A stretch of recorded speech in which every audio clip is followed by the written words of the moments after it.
أعوذ بالله من الشيطان الرجيم.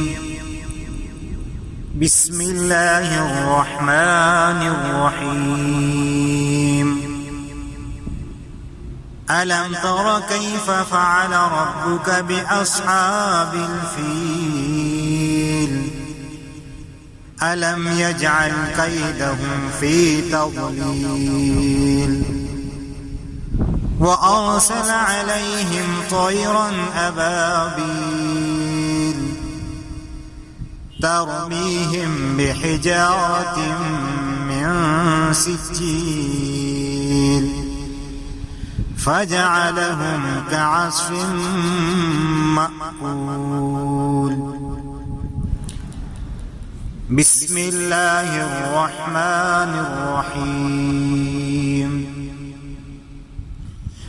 لإيلاف قريش إيلافهم رحلة الشتاء والصيف فليعبدوا رب هذا البيت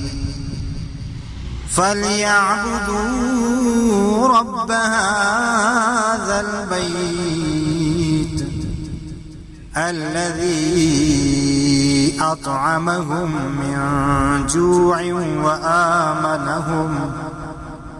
وآمنهم من خوف. صدق الله العظيم.